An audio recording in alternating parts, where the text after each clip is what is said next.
Hey, y'all. So I don't even know if I can talk. I just had one of the most insightful and enlightening conversations about what it means to be an emotionally healthy adult. And I need that. Like, I really need that. And it was like such a really great conversation about as adults, do we make time and space to feel the feelings that we have? And then to actually sit down and talk about where did those feelings come from? Are they true? Are they not true? And what do we do about these? And how are these feelings causing um, success or problems in our lives? Or, and some of these, it's like, how are they affecting our relationships or how are they causing havoc in our relationships because we don't even realize what they are.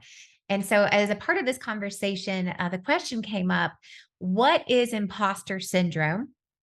And how do you know if you have it? Right. So, I thought this was really good because a part of being around tons of people who are creating content and building businesses and doing things that are exceptionally important to their lives and they believe in them deeply, that also comes with some insecurity, right? Because the more willing that you are to put yourself out there, the more vulnerable you have to be, and the more vulnerable you are to negative commentary, which can cause problems on your mental well-being, your state of emotional health. It just doesn't feel good to go, hey, that sucks. You suck. I don't like that. Though nobody likes that. So what do we do about it? And so I love this conversation. They said that imposter syndrome is simply believing that you're a fraud, that you are ill equipped to do the job or task at hand. Although, right, and this isn't a part of any formal definition, although you have the necessary expertise, experience, credentials to do exactly what you're doing, you are capable of doing it, but you have feelings of like, I'm not good enough. I'm not smart enough. I don't know enough. I don't have enough experience. I don't have enough time. Whatever it is, it's you allow yourself to believe that you're a fraud, even when you're not. And so we talked about, well, where does that come from? Where do these feelings come from? And then how do we overcome them? And a huge part of it is just recognizing your own limiting beliefs of what are the things that I actually believe to be true that are not true. They are not true. And so I'm just going to pause for a second, introspection moment here, and go, what do you tell yourself? What do you allow yourself to believe about yourself that is blatantly not true? Just going to sit in this awkward silence for just a minute. What lie do you believe about yourself that maybe you're not even aware of? That's a limiting belief. And through this conversation, I shared that over the last several weeks that I have really been struggling with, like, am I capable of doing the job at hand that I have as CEO and co-founder of Brand Builders Group?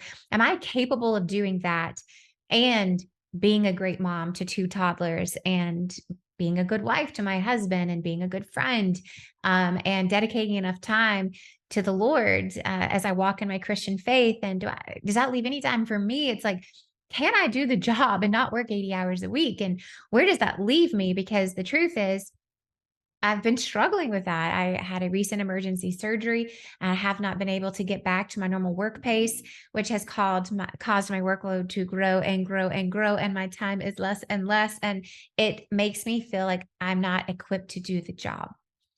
It makes me feel like I'm incapable. Somehow I'm different than I was 6 weeks ago, or something has changed in me that doesn't have it in me anymore. And I had not really paused and taken the time to go, where is this coming from? And what lies am I saying? What lies am I believing? And I think a part of this conversation really comes down to, it's like, Do you even recognize the lies that you believe? Do you even recognize that you have limiting beliefs that you say to yourself and you literally speak out into the world without even realizing it is a limiting belief? It is a lie that you have allowed yourself to believe, and it is holding you back. And I think awareness, consciousness of this is the first step of overcoming these limiting beliefs, which ultimately can result in imposter syndrome, right? It's like I'm sitting here as the CEO of Brand Builders Group and going like, I'm an imposter? Like, am I equipped for this? Like, can I do this? Deep down knowing I was built for this.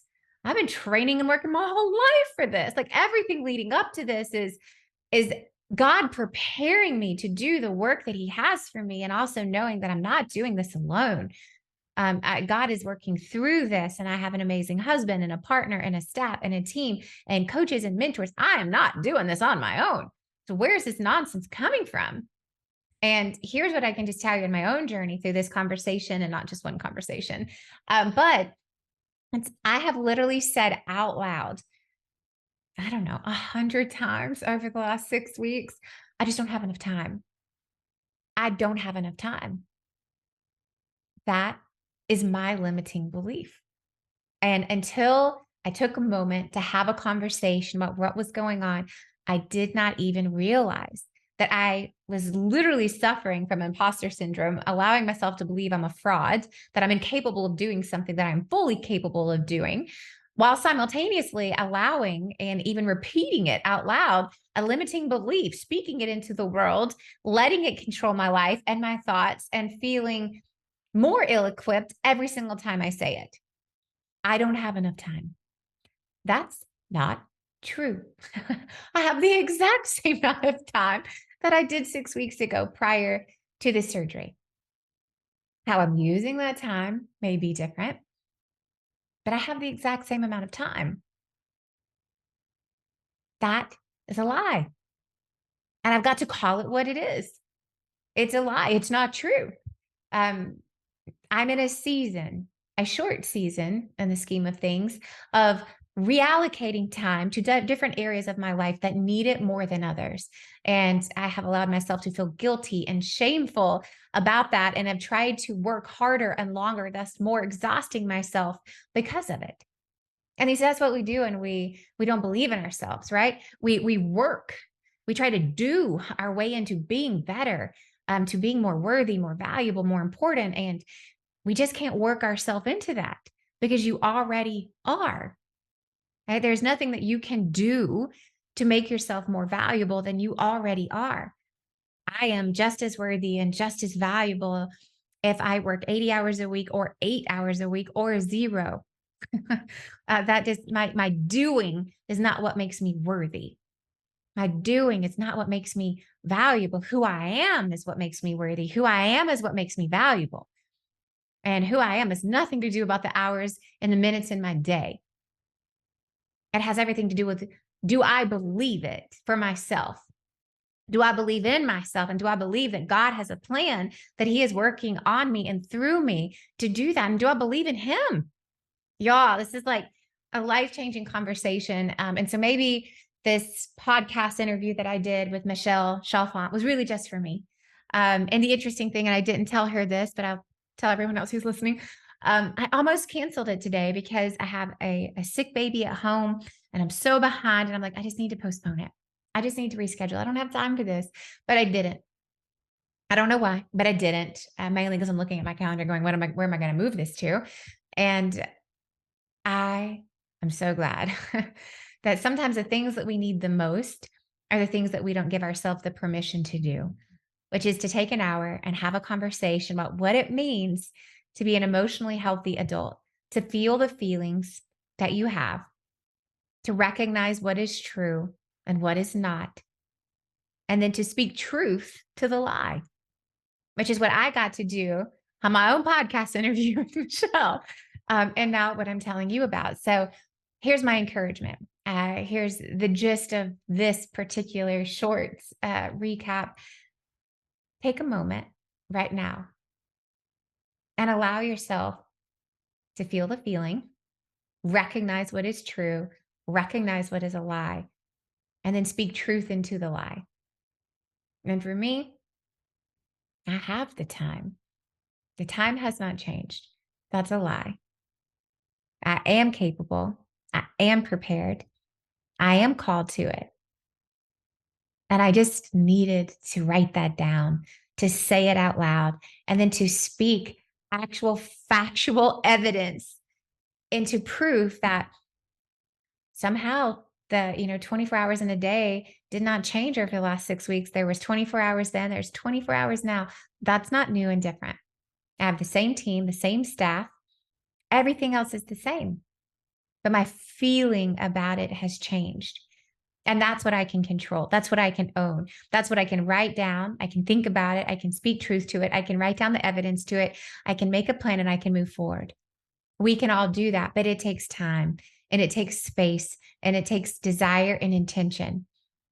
What it doesn't take is you vegging out and going, I don't want to talk about it. I'm just so tired. I'm going to get a glass of wine. I'm going to pop on the TV and I'm going to watch a show. How about instead of doing that, we take these 5 minutes and we go, what is true? What is a lie? And what is factual evidence of truth in my life when it comes to this certain thing? So I hope right now you'll just give yourself 5 minutes. Anything that is calling your attention will be there in 5 minutes. But give yourself 5 minutes right now to go, what is a limiting belief in my life that I'm allowing to wreak havoc on my belief in myself, in my relationships, and everything around me? And start making a change about it right now, because it really could only be 5 minutes. Awareness is the first step.